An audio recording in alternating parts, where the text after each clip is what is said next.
You're supposed.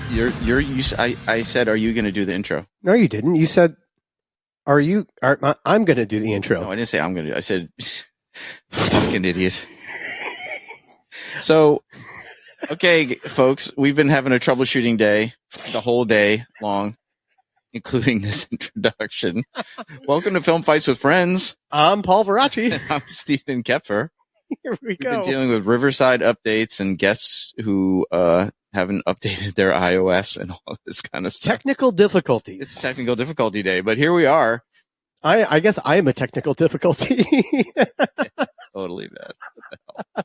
So, dude, Paul, today's episode, what is the future of action? And we have four great guests. Yeah, four guests. To have kind of two different point of views from this right? Because we kind of have a bit of veterans, people who have been involved in stunts for a little longer. Yeah, veteran performers who are filming now more. Mm-hmm. Yeah. To film students who are doing this, one of their projects that we watched for their thesis. Thesis film. Yeah. Troubleshooting day. So, like I said, I am a technical difficulty. Yeah. So anyway, we've got two pairs of guests on, and the first is are some New York buds of ours, Darren Tunn and Jeffrey Colangelo of Code 1010 Stunt Team. Mm-hmm. I don't know if they're Code 1010 Productions or Code 1010 Stunt Team, but they'll have to fill us in on that. Either way, they're Code 1010. Either way, they're Code 1010, right? Yes. Adam 12.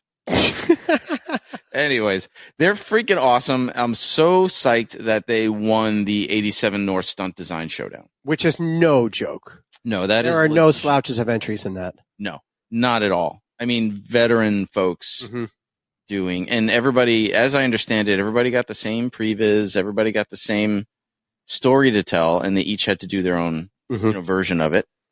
And Code 1010 brought it back to New York, baby. Mm-hmm. Yeah, so it's awesome. It kind of reminds me of when we were kind of in the early stages of Breakfall, and we used to do the 3-hour challenge. Yes. That was a lot of fun. That was a ton of fun. So, and then our second pair of guests are Bryan, Uvaldo, and Amanda Whyte, who, and their short film, which was Bryan's NYU thesis film called Playin Around. And that film won the best stunt performance at the Art of Movie Making Film Festival, which many people if they listen to this show, know that we're a sponsor of that festival. So we're totally psyched to have them on and talk about that. And it's really interesting, like the perspectives of these emerging filmmakers on why they're choosing practical over, what everybody's afraid of, tech, CGI, generative AI, digital stunt doubles, all that kind of stuff. Right. Why is it that at the same time that the filmmaking community is afraid of losing jobs, that practical action has never been more popular? Well, there's that, but then also, I had a similar question, but I wonder, where does a director decide that they're going to learn how to direct with AI? It seems like a very expensive option to learn while you're trying to. Well, yeah.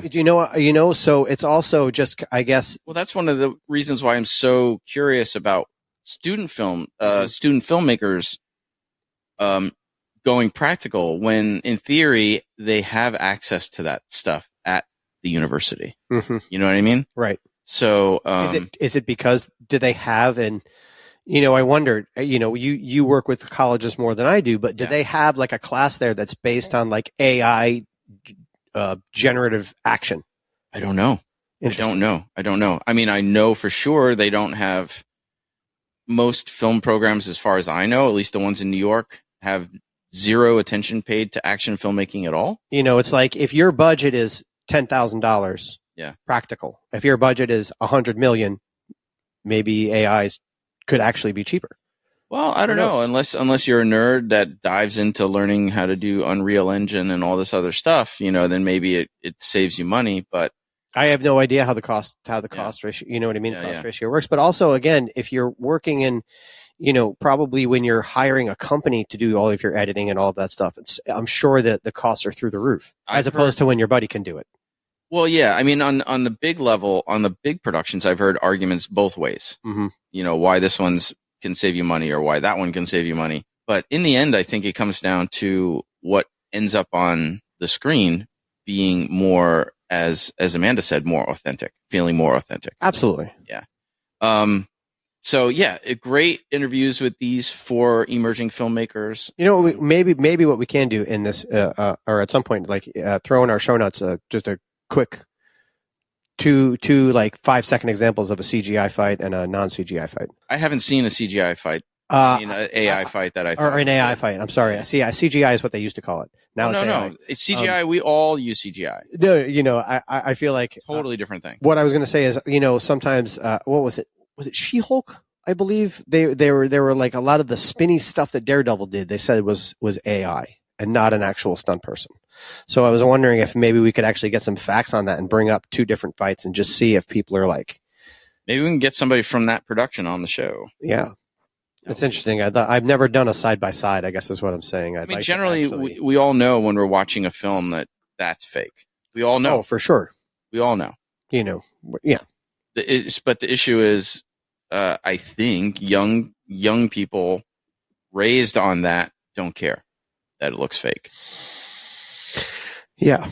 It's not like us older folks look at it and say, that's fake. That's terrible. I want to see something that looks real, like a real person. But young people raised on screens and games and all this. And then, I mean, there's been tons of surveys that show that kids don't care. And then you have the other side of it, which is like, let's just go into, you know, not trying to shit on anybody, but let's just go into Iron Fist. You didn't give him a mask. You didn't do anything. He had to do everything himself. He didn't really train very well. It looked like shit. Yeah. You know, as opposed to like Black Panther, I'm not saying all you got to do. It's easy to CGI that. He's got a fucking mask on. You know, so there is I feel like when there's like, it's good and terrible because then you can make someone a lot better than they are. Well, I mean, they can do that with digital facial replacement and stuff now. I mean, all that stuff. Touche. You know what I mean? Good point. But in the end, I think what's cool about our guests is they wanted to do stuff with real folks, you know, and that's what we're here to talk about. Very true. Why they're choosing, especially our student filmmakers, why are they choosing real practical instead of the other way around? Again, I think it's the same way as just live squibs. Shit just looks better. Oh, totally. You know, and then just get that juiciness in there. You need that. You need that real. Yeah, man. And then my pet peeve is like the blood splatter on the screen. Oh, I hate that. Please stop doing that. It doesn't make us feel like we're in it.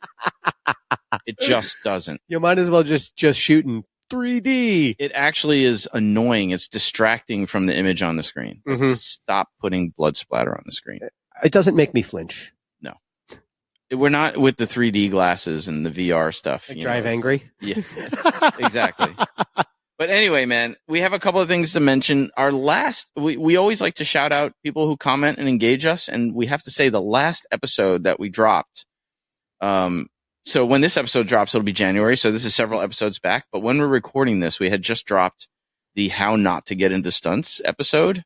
A lot of engagement. A lot of engagement. Yeah, totally. And we like to shout out people. So this is we like to shout at people. That too. Get off my lawn. Has anybody ever taken my class? I yell at people in class, but not on set. That's the same. Dude, yelling on set is the worst thing you can do. But if you're fucking up in my class, I gotta say, we're not saying names. Or yelling cut. Yeah. What was I gonna say? So Alexandra Etienne, she commented on Instagram, really enjoyed listening to this excellent advice. Thanks for sharing. Our good friend Stephen Bodie. Bodie. Yeah, Bodie. But I'm gonna, what was his other screen name? I mean, he's Wolf Boy, but he had that other fucking funny one that he changed. Oh, I forget. We'll find out for the next episode. But yeah, he posted, listen to this one in my car. Great episode. Anthony, referring to Anthony Hong, is one of the nicest people in the New York stunt community. Could not agree more. Great advice. I wish I could have gotten this when I got started. Nice. Yeah, another one on YouTube from Robin Lester. Great episode. Robin, by the way, is a medic. and also in the stunt biz, but Oh, a medic okay. and a EMT. And Well, thank you, Robin. I think he spent like 2 decades doing scuba, like underwater, like stuff. Yeah, pretty cool stuff. But great episode. I remember Anthony from Concrete and Crash Pads. That's the documentary co-directed by myself and Matthew Kaplowitz almost 10 years ago. Our producer, Matt. This is a great discussion. It's encouraging to see how far you all have come, fueled by hard work and curiosity. I look forward to checking out more of your content. This is pretty awesome. That's great. Wow. Thank you. Then we got this comment, which was interesting, and we're going to talk about a little bit about it. We put up a we're almost taking both sides of this argument. Yeah, within ourselves, we're like, there's a yes and there's a no. Well, we had put up the short on Instagram and YouTube talking about not lying on your resume. Yes, right. Don't lie on your resume. Don't put anything on your resume that you can't do right now, or as Anthony said, in Walmart at midnight. Yes. And when we're saying that, we're talking about, like, we're not talking about you getting a job sitting behind a desk, or you trying to just, kind of have somewhere where you can fake it till you make it. And maybe you personally will look like a fuck up if you screw up, but you can correct those mistakes, as opposed to where we're talking about something where if you fuck up, you put somebody else in danger, or you are most likely going to hurt yourself because everyone else is going to expect you to be a pro at what it is you're doing. Yes. So to explain a little why you're making that distinction, we did get a comment on YouTube regarding the lying on the resume short. And the comment was, I'm just going to say, I don't know who it is, but his screen name is DartVic1. And I'm sure he won't mind because he posted publicly. Yeah, whatever. Comment, we're not shitting on the guy. No, this was his opinion. So regarding lying, he said, false, lie your ass off to get any job. They lie about all types of recruitment. I just landed an overnight security gig with 0 experience, but they wanted 3 years minimum. All I have to do is look at screens all day. Also, always put extra things on your resume. Even if you haven't accomplished them, they often never check. And if they do, just go to the next company. And again, I will say, look, man, if you're trying to get a job at a fucking security company and you're trying to feed your family and do whatever, look, beg, borrow, steal. I don't give a fuck. Do what you need to do. Get your job. Get your paycheck coming in. Do what you need to do. Fake it till you make it and become a success. I get it. I understand that. But we're not talking about that. Yeah, we're talking about you need to... We're talking about... Are you a free diver? Yeah, I know how to free dive. And then it's been like, okay, go 100 feet. Yeah. And do that without your fucking lungs exploding and dying on your way back up. Or like the story that Kevin Rogers told about the guy who on his resume said he could ride quads. Mm-hmm. And then they fired him on the day because he couldn't ride quads. Right. And they hired somebody else on the spot. Because he probably just thought he's been like, oh yeah, I've ridden a quad. Yeah. But he can't fucking do a fucking 90 and then hit a fucking endo and then spin around, hit it and run like he's fucking been doing it his whole life. So whether or not you want to lie on your everyday career resume, that is totally on you. If your employer doesn't check it, this is the easiest way to explain it. If you say you can fight and you lie and you've never thrown a punch, you've never taken a punch, and you've never protected yourself from a punch, and you show up on set, you will never, ever, ever work again. Mm-hmm. Ever. No, you're the timestamp on a failure. Because it's not like this. That's what I used to say. When this business started, everyone used to say you're only as good as your last job. In our very first workshop, we heard that. And the first thing I did was I looked at Steve and I was like, that's a bunch of horse shit. And he's like, what do you mean? I'm like, you and I both know you're only as good as your last fuck up. Yep. That's what everybody remembers. Because your job is what you're supposed to do. Yeah, you do a great job. And they're like, awesome, great job. Thanks. See you next time. And then that's why we hired you. Yeah, exactly. So some other comments, though, regarding that on Instagram, we got regarding the not lying on the resume short. Actually, Dana Grant from New Zealand shared it. Thank you, Dana. Legend. Thanks, Dana. Awesome. Dude, that is awesome that you shared it. But she wrote, that's the message we keep telling our performers. Maybe they're going to listen to you this time. Ha, ha, ha. Hey, But isn't that true? Like, you tell people stuff and then they hear the same stuff from another instructor, and they're like, "Oh, I never heard that before." I'm like, "We've been saying that to you for like 5 years, dude." You know, it's kind of funny because, you know, our phones are always on and they're always listening. I'm not, whatever. It's a thing. That's why the ads come up on shit that you're talking about with your friends, right? But it's really funny how, like, there are, every once in a while I'll teach class or you'll teach class. Yeah. And, you know, the phone's listening. And then later on, you know, at random, there'll be like an instructor we really, really respect or really like. And all of a sudden this video will pop through of them saying the same thing that we did. And I'm like, oh.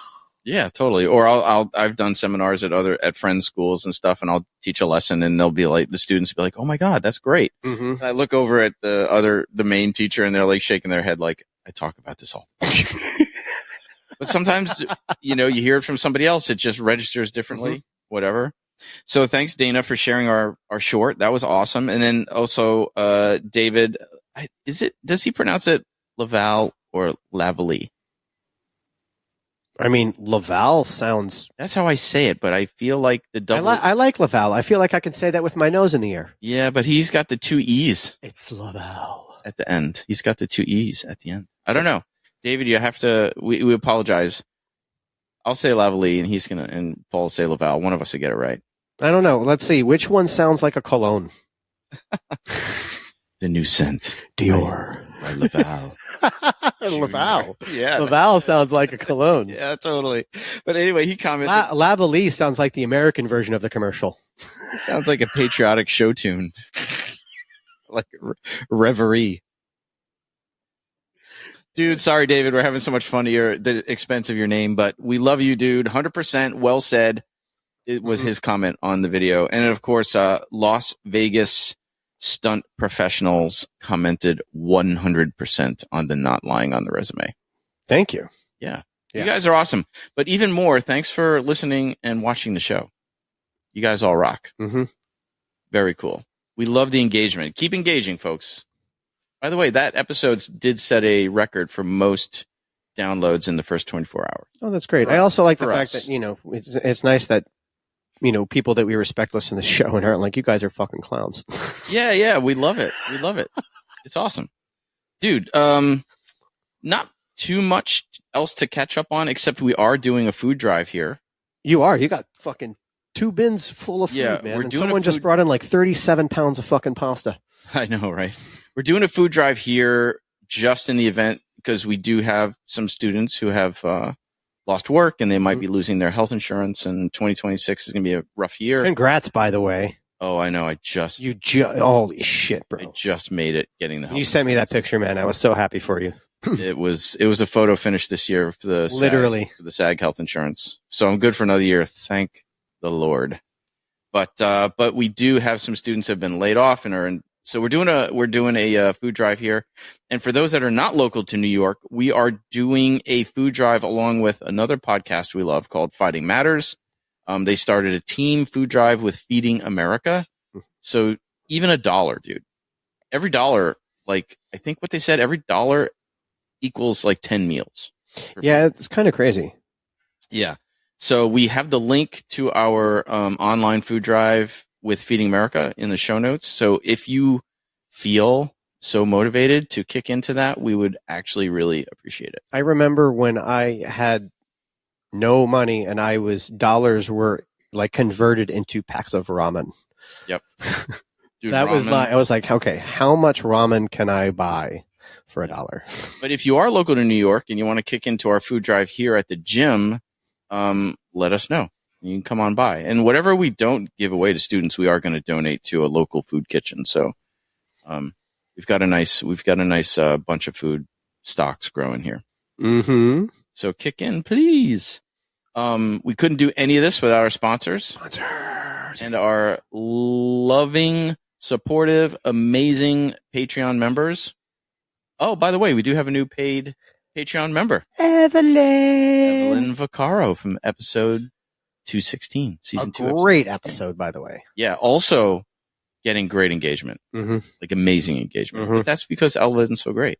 Yeah, she is. She's one of the best people I know in the business. Yeah. But anyway, she joined our Patreon, so thank you, Evelyn. Thank you. You are awesome. Again, one of the reasons she's great, she supports everybody. Yeah, she does. She does. And thank you to all our Patreon members who kick in a few bucks every month. We really appreciate you. Mm-hmm. Like literally, we just renewed our annual corporate fees with Patreon members to keep this thing going. And I mean, it's because of you guys and because of our sponsors. Again, wonderful sponsor, Stunt Contact. That we're going to go into them in a second. I just want to finish that. Without this, of all of you guys, this wouldn't be possible. Yeah, Stunt Contact has sponsored us from the beginning. Mm-hmm. And by the way, if you are not subscribing to Stunt Contact, which is the best breakdown service for we have a promo code for you. Yes, you will get 25% off the daily subscription or 15% off the weekly subscription. That's right. No fucking 10% bullshit, guys. No, we're talking 25%, man. That's right. Yeah. Yeah, seriously. And so the discount code is FFWFPOD. That is short for Film Fights with Friends Pod. FFWFPOD. You will get a discount on your subscription. So if you have to renew or you never subscribed, now's the time. Please do it. The link, this information's in the show notes. So definitely go. You can click on the link, use the promo code.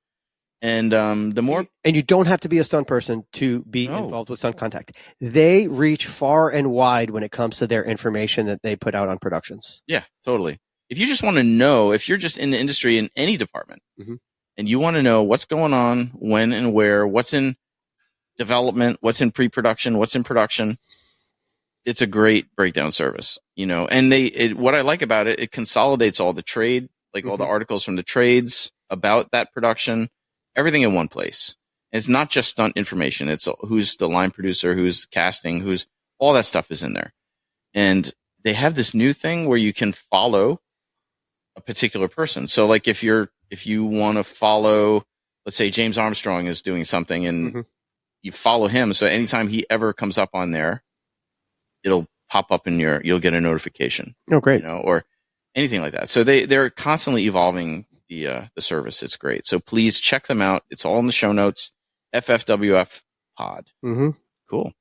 And again, we just wanted to say, if you want to do anything for free, join our mailing list, guys. Yeah. fightingwithfriendspod@gmail.com. Mm-hmm. And then you can stay involved on everything that we've got going on. Absolutely. Okay. Hey, not to mention we're going to do a compilation episode on our season finale. Oh, that's right. Yes. So any of you guys that are hearing this now, I think you still have time. Yeah. Based on when we're going to drop everything. Mm-hmm. So yeah, send us thoughts, favorite moments from any of the first two seasons, favorite guests, questions. You can even send us a 15 to 30 second video comment, what you think of the show, what you've liked about it, favorite stuff. Again, even if you're late, guys, just send it in. We'll look at it. It'll give us ideas for season 3. We'll give you a shout out, even if it doesn't come till then.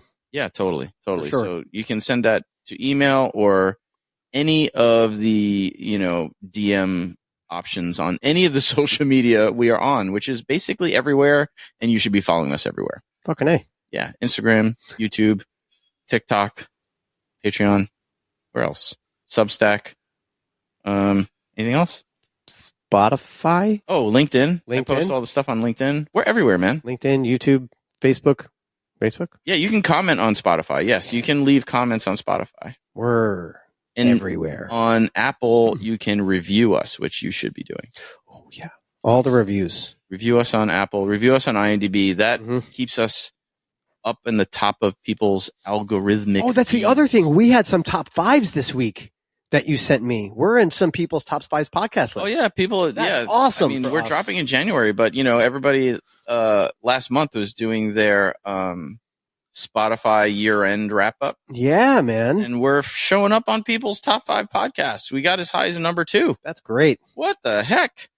You dumb fucks. You're listening to us that much? What the fuck? Thank you so much. They get smarter when they listen to your part of it.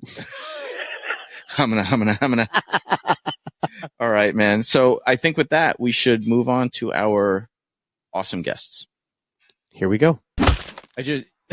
Welcome, guys. Wait, you know what? We'll let everybody hear this. We will let everybody hear this and see this. So we, like true television professionals, shoot and record this stuff out of order. Mm-hmm. So we have different set dressing right now and different clothing. If those of you noticing why the hell we just changed from the last interview. We do. And Steve just decided to drop the fucking DVD that we had for our interview, like down like that would change. He's like, oh shit. I was like, oh damn it. That's because we just finished interviewing Robert Radler from Best of the Best, and so I was like, "Oh, why do we have a Best of the Best DVD here on the thing?" That wasn't there before. Yeah. So thank you so much, guys. First off, congrats on your victory with the 87 North Stunt Design Showdown. Thank you so That's much. freaking amazing. So that is amazing. And you guys had some pretty awesome competition you were going up against. Yeah, seriously. Yeah. They were people who, you know, I personally like looked up to and watched their stuff for years and years. So it was pretty wild to be in the same room as them. Yeah. I think when we originally shot, we didn't know who the other competitors were. So we were just kind of like, okay, we're just going to go into this. And then we looked at the BTS photos and I was like, oh, that guy's in it and that guy's in it. And wow, okay. The other guy, they brought a full arcade machine.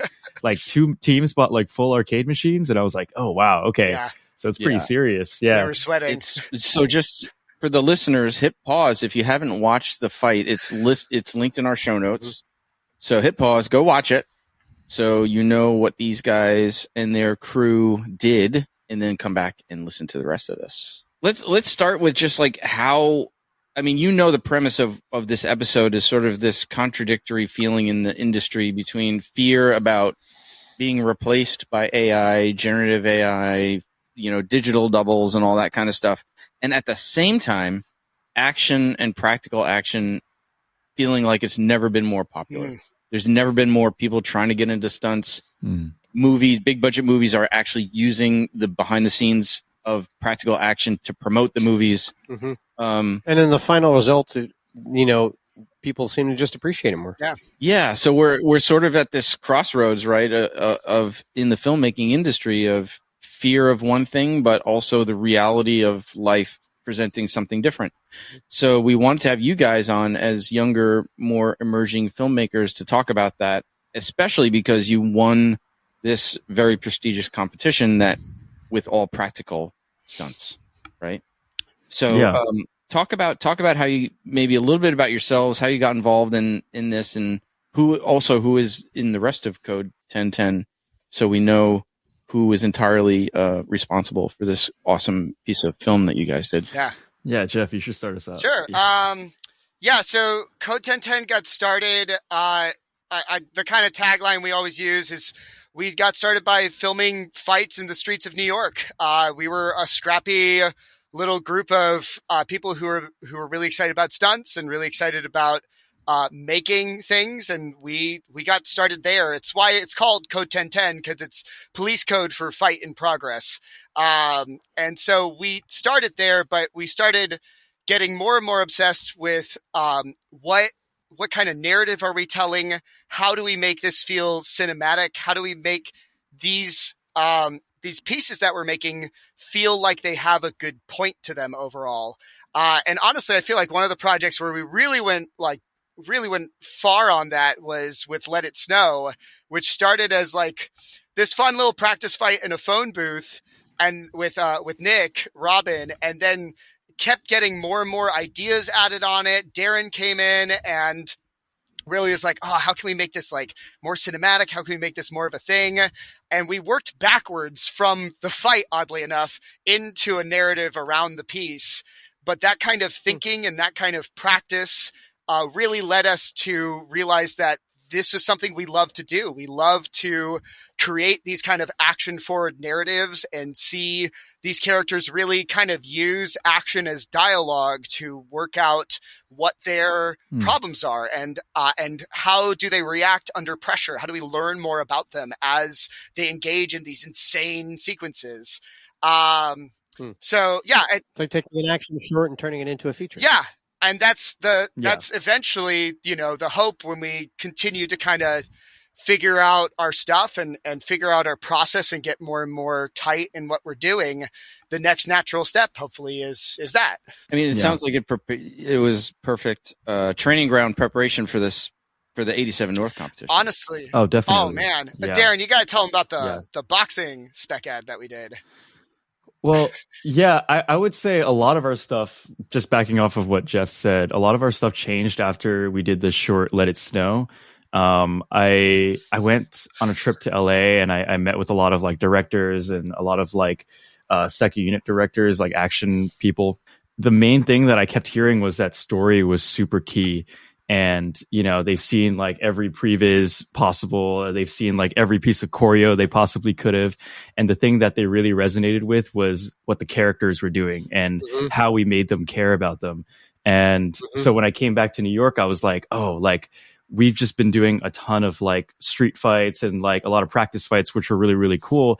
And I got a lot of experience shooting action that way. But then I was really, really keen on telling stories after that and like figuring out who these people were and why they fought the way they fought. And like with Let It Snow, like it was like, are they experienced? Are they not experienced? Like, why do I care when he wins at the end? Like, why do I care when, you know, he's about to die? Like all these like little moments. And it was like really talking about those little things that really helped us flesh out our storytelling brain, I would say. And then unless I'm watching a clip of a move, if you don't have a why, I am not interested in your fight. Right. Chances are I will be watching it and I will start to drift off. Yeah. It happens. We've talked about it before with other guests, you know, way more accomplished than us in the industry, how the social media practice fight world is boring as fuck because everybody's doing the same shit all the time. I don't need to see you get desensitized. Three people start running and then they're running from other three people. And then there's this amazing fight. I don't like why are you fucking running? Why did you stop the fight? Why didn't you just keep fucking running? Yeah. Yeah. I feel like everyone's seen the classic park fight where like, it's like one guy shows up and then the other guy shows up and he's just like, hey, who are you? And then they start fighting, you know, and there's not too much of a premise of that. It's just, and let me just show you the same move. I just want to show your cool moves in 15 other practice fights. Like here's one more head scissor throw just to make you throw up because you've already seen 20 head scissors. So much of it was really, sorry, Jeff. No, go ahead. I just lastly to add, so much of it was really just like, how can we highlight the coolest moves and make every move look really crazy, you know? But then when I started thinking with the story mind, we actually started cutting a lot of the stuff. So the fight was like 10 times longer. And then I just thought to myself, like, why is it 10 times longer? Like, what's the purpose of like minute 7 at that point? Does like anything change or are they like the same? And then we really broke it down and then Let It Snow, like the piece itself, like cut down to about half the length after figuring out what really mattered. And breaking everything down. Yeah. So bringing the storytelling aspect to it, which like you say, we hear it all the time, but not a lot of people practice it. With the 87 North competition, break us down how that works. Cause all the teams get the same challenge, correct? It's not like you all had the same quote unquote story to tell. So we all got the exact same script, line for line. The premise overall was that essentially they're like, hey, you know, we gave you the script. You can mess with it a little bit. You can put your own flavor. You can find your own way through it. Once we received that. And so when we sat down with the script, and they talked about them like intentionally adding traps and adding things that are unusual about it that you have to kind of work your way around. So when we sat down with the script, we realized that the premise was a tough one. It's if you die in the game, you die in real life. Kind of thing. And that's super hard when you have 3 total life tokens, because why keep going back into the game? Why keep dying at the end of the day? And why risk your life? And so the team together was really trying to like focus in on what is the ultimate motivation. And that's what led us to kind of rewriting and adding kind of this third girl character, the final friend that they're ultimately trying to get out of the machine. And the big twist where she's actually one of the villains. And I think when Darren and I were storyboarding, one of the big storyboards we had was this whole idea of couch co-op and how, you know, that joy of playing with your friends and then the sadness of them slowly drifting away to their own things after a while. And so we drew those three pictures. Kind of like that movie, Gamer. Yes. And then, but combined with the movie with, combined with the feelings. Who was the guy who was Crossbones in the Marvel movies? Frank Grillo. Oh yeah. The movie when he played, like when he woke up every day and he had it's kind of like Gamer and that movie combined. Yeah. That's really cool. But and what you guys did. That was the idea, is that we went through that story, but I really can't emphasize enough, like the team that we have that we put together on this, Ricardo, Nick, Ale, everybody, DJ and Victoria, everybody who came out. Give their full names. Oh, we know them, but so, not everybody else. Nick, totally, no, like we were really into, let's assemble a crack team. And so we got Nicholas Robin, we got Ricardo Cabalisti, we got Alejandra Guevara, which was super surprising. We were so glad to have her. We have Victoria Stambaugh. We have Victoria Stambaugh, who's a Taekwondo Olympian. We had DJ Harley, who's a really amazing flipper and tricker. And then, of course, Pat Natoli, myself, and Darren. Please, dear God, tell me if I missed somebody. But it was a crack team, and everybody brought like their skills to do it, and there was such a good sense of like their individual thing. Yeah, like no ego in the room. Once we had a plan together, we got about 100 shots done in 6 hours. Oh man, which was nuts. Yeah, man. I remember the entire process being super chaotic, because from the moment we landed, the script was given to us, and we immediately went to work, and we were like trying to figure out, and we were like on calls with each other, and we're like, oh, what is this? What is that? And then we split up into teams where, you know, different groups worked on choreo, and then some groups worked on story, and then we had whiteboards and just ideas being thrown out, and it was just a whole process of trying to consolidate these ideas and make it into something that would fit into like their script and what they wanted. Even after like the first day, you know, it was still like a panic, and that night we were still trying to figure out what this thing was about. Yeah. And even back at the Airbnb, we were like putting together the pieces of the previs, and we were like clearing the space in the living room. We're like, move the couch and whatever. We're going to do the previs right here. And we basically just shot it on the iPhone, put it back into the edit, tried to figure out what the edit was, did some more editing, went back, shot more pieces on the iPhone. And then that night, we didn't even go to sleep with the full idea. It was just kind of fleshed out. So we woke up the next morning, shooting more stuff, trying to figure out other ideas, piecing things together. And then like literally an hour before we went to the competition, we had a full cut iPhone version of the previs that we were going to go in and shoot. The thing was that we knew it was going to work, because when we had our previs together, we could put it together, and we knew that certain bits emotionally moved us. Our pre-previs, I know. Yeah. But we knew that certain stuff moved us. No, we every knew shot what was going to work. Exactly what it was supposed to be. Yeah. So just to get everybody on the same page, tell the viewers, listeners, how the competition works. So you fly to LA. What's the process? Right. So the process, because everybody's going through the same process, correct? Yeah. Sort of. Everyone gets different time frames, I would say. So like we could pick what time slot we wanted out of like 3 to 4 days. And then the first shoot the final. Yes. Yeah. To shoot it. And then you're also supposed to get the script 24 hours before your shooting date. So everyone was getting scripts at different times, according to when they were shooting. So we just landed up to when we were shooting, but the script comes in 24 hours before, and you can like basically change what you want, but like you have to keep like the general premise of the script the same.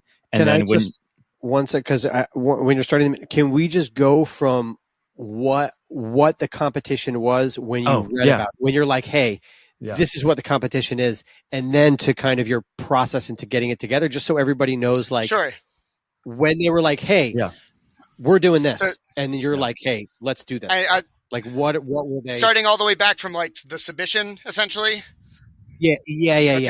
Yeah. Go back a little So bit. 87 North put up their competition. They did this about 2 years ago, and they put up a call for people to compete in this. And the first one was LA only.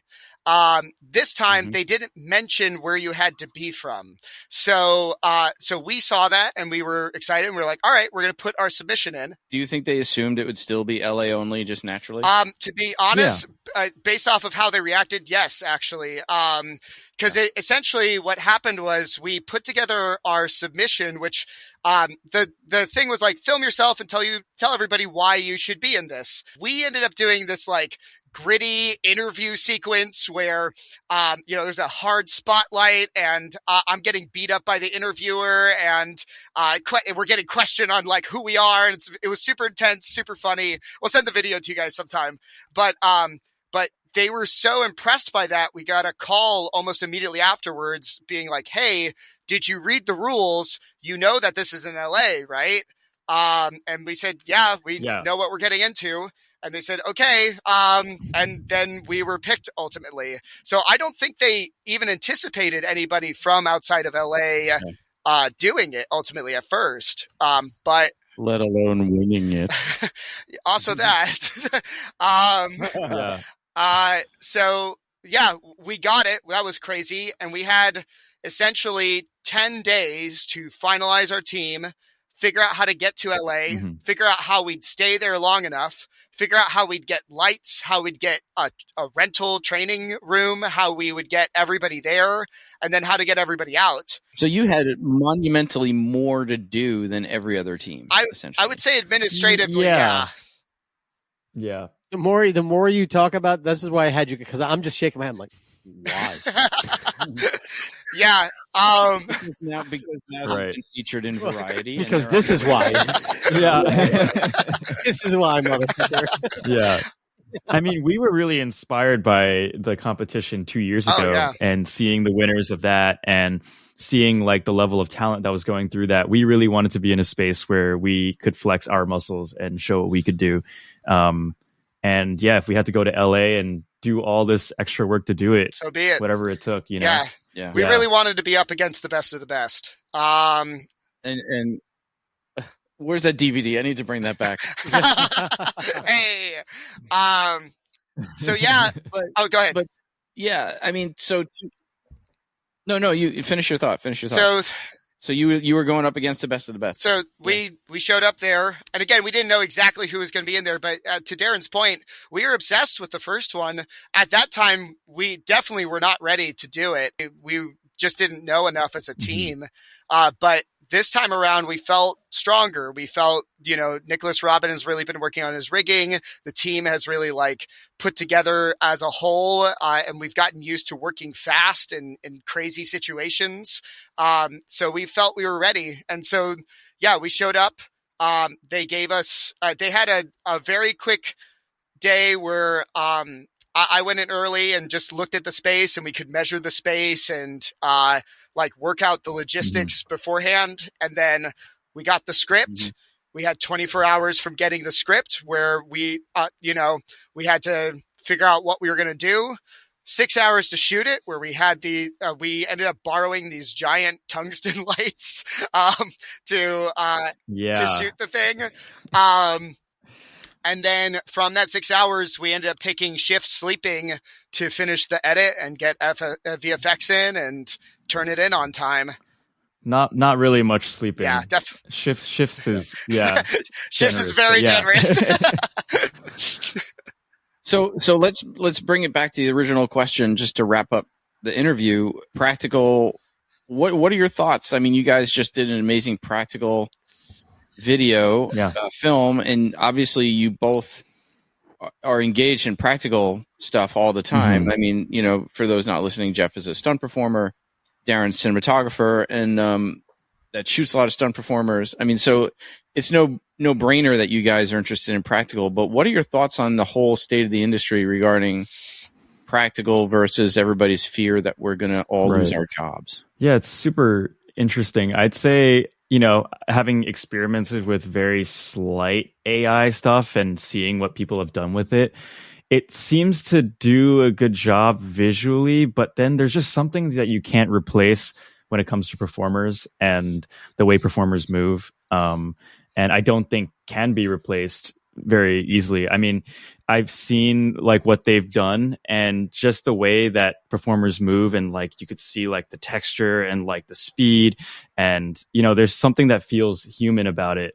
I like to call it a perfect imperfection. Yeah, right, very much so. Right, exactly. And only humans can provide it. Yeah. So we haven't had very good results with AI mixing with practical action, maybe a little bit better, but just AI in general hasn't given us like the exact result that practical action has given us. Yeah. I think the best kind of like simile for it is when we got synth music. Took out all of the imperfections in normal music. And so having that kind of pulled out gives an entirely different experience that people are going to, people crave that kind of human connection, knowing that guy hit the ground like that. It's like auto-tune. Yeah, it's very much so. It was super popular for a while as a tool, and sometimes it's still used when it's necessary as a way to get things to happen faster or help tweak stuff. But at the end of the day, people are desperate for human connection. And simple things like somebody hitting the ground hard or seeing something incredible that you know a human did, that feels relatable. In circus, we always talk about the narrative of gravity versus man. And I think that's the same in stunts as well, that you are constantly wanting us to, it's this narrative of how are we fighting against gravity? How is it winning? And how does it affect us ultimately? And that's a fascinating thing that people are not going to get tired of, And so what comes next for you guys? What's on the horizon? Right now we have a short film in development with a potential producer. I can't talk too much about like the nuts and bolts of our relationship with them, but the film is. Can I say that did it come out of this competition? It was actually something we were developing beforehand.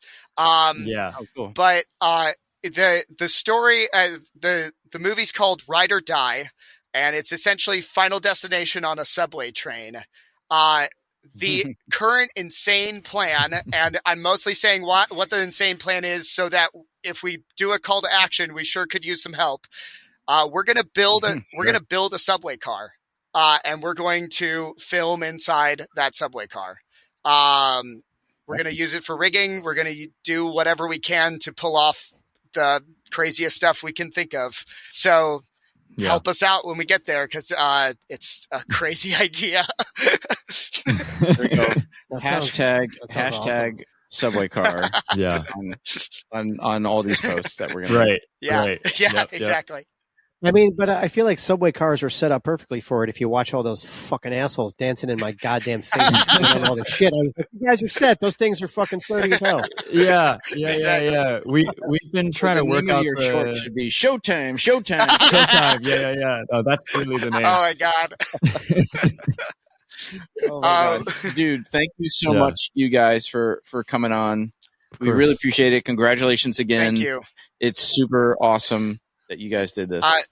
Thank you so much for having us. So we're so grateful. We're so grateful for you guys to letting us on.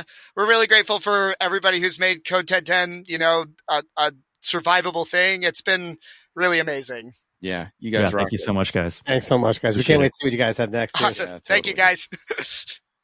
All right. See you. And then, dude, Bryan and Amanda, thank you so much for coming on today. It's good to see you guys again. Thank you for having us. Yes. Well, again, meaning we saw them on the screen. On the screen at the Tammys, technically. So it's good to see them. Like we know you, right? Yeah. So this is such an interesting topic, and we're glad you could do it. And first of all, congrats for winning the Art of Movie Making Film Festival. Thank you. Thank you. You guys had good competition. Yeah, seriously. Oh my gosh, it was tough out there. Yeah, you guys, but your film knocked it out the park, man. Knocked it out the park. Thank you. And Thank of course you. it was stunt performance, which is why we wanted you here, Amanda, because you had to do the lion's share of the performing that day, of course, or days. I We'll did, talk about yeah. your shooting in a minute. But, you know, we were talking in the intro, the kind of paradox in the industry right now, you know, in the filmmaking and also in the stunt industry, people on one hand being afraid about being replaced by digital doubles and CGI and AI and generative AI and all this kind of stuff. But on the flip side, stunts have never been more important. Action's never been more visible. Behind the scenes of, you know, practical stunts are being used to promote the movies themselves. And so you've got these kind of two tracks. On one hand, practicality has never been more popular. And on the other hand, everybody's afraid that they're going to lose their jobs, right? And so we wanted to get your opinion as like emerging filmmakers. Why were you so interested in doing things practically for your thesis film? Yeah, absolutely. I mean, I can go first, Bryan. Yeah, you no, Go for it. yeah. I feel like specifically with our generation, I mean, we lack authenticity in all forms of the sense right now. And I think what we're seeing, especially with this AI bubble that's coming up and everyone's terrified and Wait, we don't know what's you don't have a real or not filter. anymore. You're not. I don't see you through a filter. This is how you look right now. Yeah, this is how I look right now. Awesome. Exactly, but nobody knows. It's crazy. But yeah, and so I just authenticity. think, authenticity. I feel like with practical stunts especially, it makes what you see on screen even more special. I mean, it's more inspiring when I watch things and I know that they're made by a person who trained for that, who did that thing, and it involved all of these people. It makes the story come to life a little bit more. I feel like that's why we, in particular, were drawn to practical stunts, especially in this film, which is just filled with whimsy. Yeah, I know, Bryan, I'm sure you got more to say on that. We should tell the listeners and the viewers that your film's linked in the show notes. So if they haven't paused yet to go watch it, they should pause, go watch it, and then come unpause and come back and listen to the rest of this. But Bryan, So I also have a quick question, just that kind of is a bit of a segue. When you talk about doing practical stunts and AI, and where you guys are in, you know, still in film school, still learning about this, when it comes to cost, does it make more sense for someone who's just getting started that doesn't have access to everything that works AI or the money to do all that, to do everything practically, because you can technically just have your friend do it for free. You can't have someone do AI for free in a weird sense. Right. Well, that's a good question for Bryan, because I know budget is a huge issue for student filmmakers. Yeah. Yes. Yeah, no, I understand the appeal. Personally, it never appealed to me to like use AI to for cost efficiency. It makes sense to why do I need to go out, find a location, find actors when I could just create it virtually or like create something for it for like half the cost or for free. For me, I understand the appeal to that, but it's not something I'm interested in. I personally like to go back to that question of practical action. I love, throwing my friends across a table and then yelling cut and then like, all right, what's for lunch? Like, I feel like there's something so satisfying about like doing it, connecting with people, even if it's on like, we're making movies for the big screen or for our laptops or this moment for short films. But I feel like it's so much more, there's way more connectivity when we're doing it like together and in person. And I just got to say, I already love you as a director because you're doing the stunt sequence before lunch. Mm-hmm. Yeah. Because that never happens. Ever. Well, we shot for 5 days. I think only the first day we had no stunts. Right. Every other day was just full of stunt scenes. But yes, we did try to like do the heavier stuff before lunch and then try to do the rest. So, give a quick breakdown of give the log line, if you will, or a quick breakdown for the people listening. What is the film? Yeah, sure. So Playin Around is a short film starring the lovely Amanda Whyte. She's big sister trying to get her little brother the most popular toy of the season. It's the Labubu or Furby, of the holiday season. Issue is, it's the last one at the toy store, and she swipes it, and everyone all the customers in the store also want it. And so everyone will do whatever it takes to get that toy, whether it be use toys around them or what's the movie with Arnold Schwarzenegger? Jingle All the Way meets John Wick. That was my pitch. There you go. Yeah, I remember that. Yep. Which, funny enough, they're actually showing Jingle All the Way here in LA at the New Beverly, so I might have to check that out. Oh, cool. So Crazy. So casting for this, you obviously needed to have somebody who could pull their weight martial arts wise and fight wise for the entire short. Like, so for those who haven't watched the short and haven't followed our advice to pause and watch the short, it's literally fighting the entire, like pretty much from beginning to end. Right. Non-stop. I mean, it's just like nonstop fighting. And so how did you prepare for that, Amanda? Tell us a little bit about yourself. Like why, maybe why, and from Bryan, why Amanda was cast and how you found her and like what your background is that made it perfect for you. Yeah. Actually, Amanda, could I lead you into this one? Because I think, please. Yeah. So for this, this was my thesis at NYU. And before I even knew like what the concept was, what it was, I just knew it was going to be an action movie and I wanted Amanda to star in it. So literally our first coffee chat, I was like, listen, we've worked together before. I know what you can do. You're an incredible actress, incredible martial artist. Like, I don't know what this movie is. I just need you to be the lead. Will you be a part of it? And she said yes. And so once sat me down. Yep. Once I got you in as like the lead, we then built the story around your personality, what her abilities were, and our amazing stunt coordinator, Ian Dugan, who has worked with Amanda before, he really curated like the stunt sequences around what she can do, like all this stuff. So it was very much like we designed the movie for her specifically, her leading role in this. It was like a super unique circumstance in which I got to fully understand the exact premise of this film. It wasn't even like the film that it was that you saw right now today. It was literally a piece of paper with every single ability that I had laid out on it. That's what it was. That was the film. And then the rest of the story was just crafted around my abilities, which was crazy. And I got like a good 7 months to prepare for it. Wow. And that's when nice. I say prepare, yeah, I know it was like, that's so rare. I would never experience that ever again. I probably, who says, or who knows, but, it was like unless 7 months of in an 8711 movie where they require you to train for 6 months ahead of time, and they pay you for it. Yeah, I would love to do that. But it was literally like 7 months of like karate for 3 days a week, 2 hours. Then right after karate, it's like the gym, and then right after that, it's like we're swimming for endurance, and then after that, it's like we're going on a run on the weekend for 7 months straight just to prepare for this 1 week. But you had a karate background, correct? Before this, yeah, or I do. What's your background? What's your martial art background? Shotokan karate. I didn't even start there. I think I started boxing and then I gave that up and I went to Shotokan karate, brown belt in that as of right now. And then I took up bow weaponry. I took up some broadsword stuff. In school, we learned a lot of hand-to-hand combat. I got to work with David Bermerman, Travis Stanton-Mero, who really honed in. Yeah, all of these extra skills. Yeah.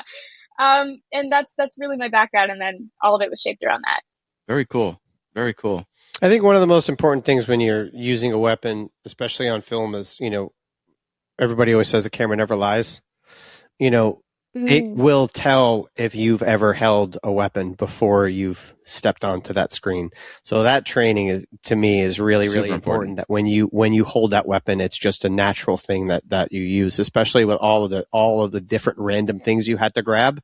So it definitely played out and worked, because every time you just picked up one of those things, it just seemed your natural transition to just fuck somebody up with it. It's a super pet peeve, right? When you watch a show and the super secret, talented secret agent doesn't know how to hold a gun.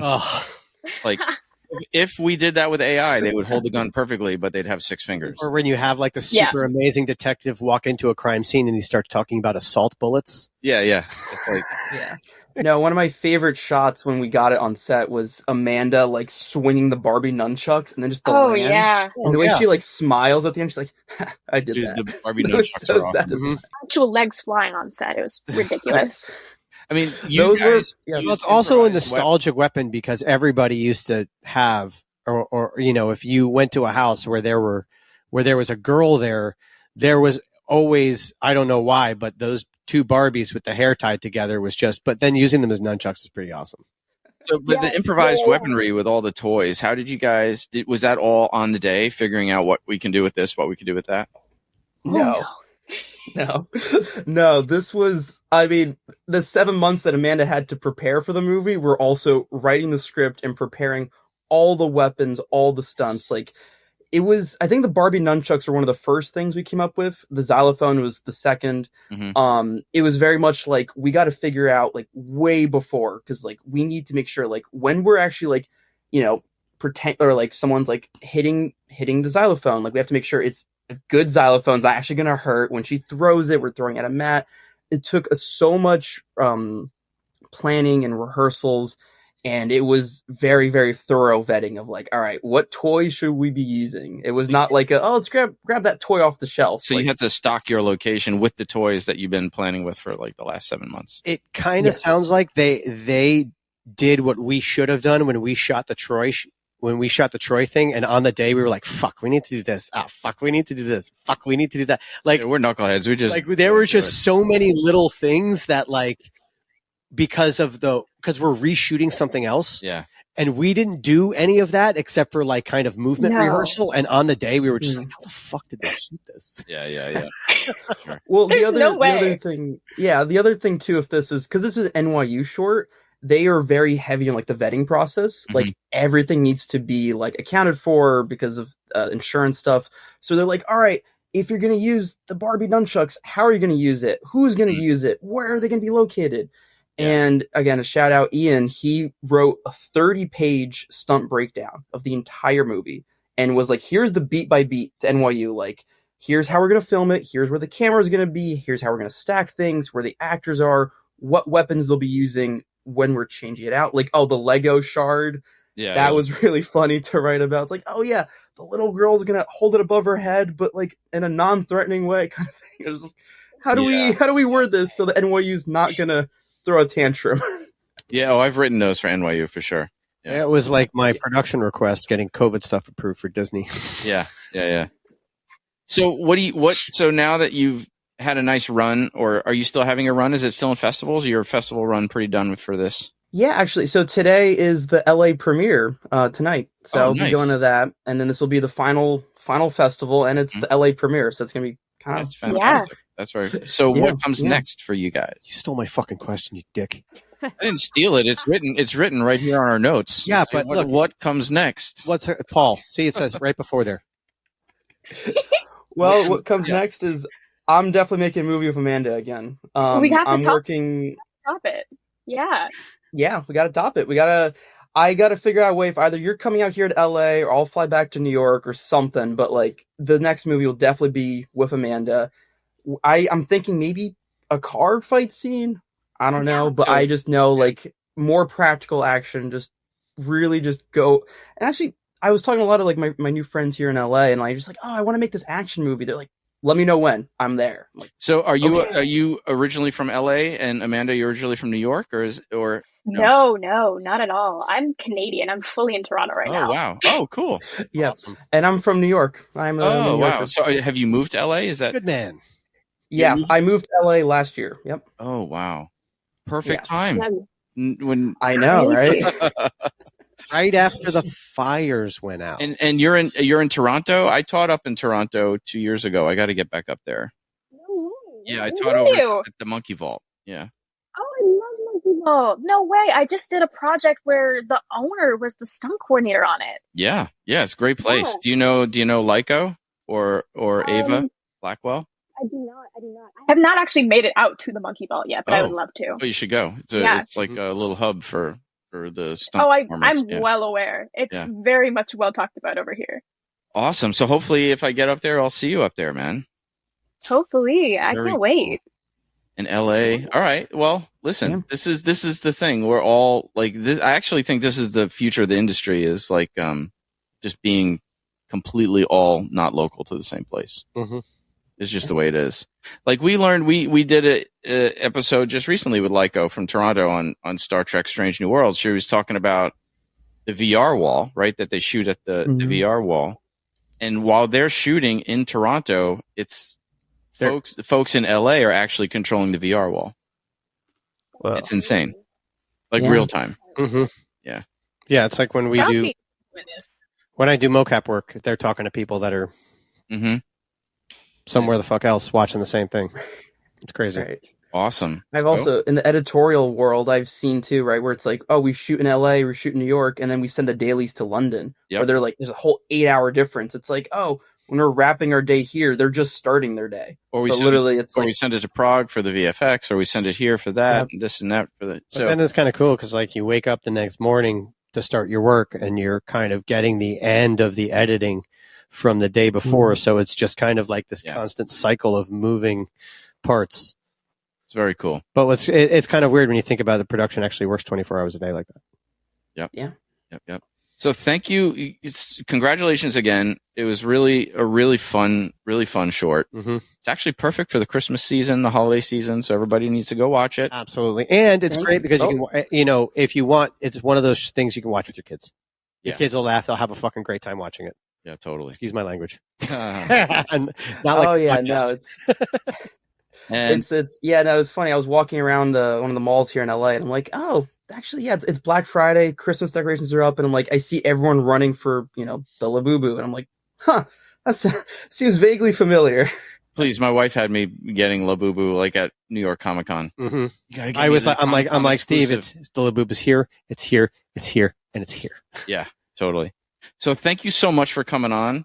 I think we lost. Did we lose Amanda? I think we lost Amanda. Yeah, Amanda. She threw a smoke bomb, and we're gonna say goodbye by proxy. Goodbye, Amanda, who's already gone. And thank you so much to both of you for coming on. And best of luck with what comes next, man. Yeah, we can't wait to see Thank you so much for having us on. This was great. And awesome. Amanda's back. Amanda's back. Just to say goodbye. Goodbye. Just say goodbye. It's all good. And good luck at your final premiere tonight. Yeah, good luck at your premiere. It was so great to talk to you guys, and I can't wait to see what you guys do next. Yeah, me too. All right, awesome. Take care. Thank you. You're welcome. Bye-bye. Film Fights with Friends is produced by Stephen Koepfer, Paul Veracci, Press Record Studios, and Breakball Studios. This episode was engineered by Richard Butler. This show is powered by our supporters at Patreon and is a registered trademark of Film Fights with Friends, LLC. Original theme by Aru Luster.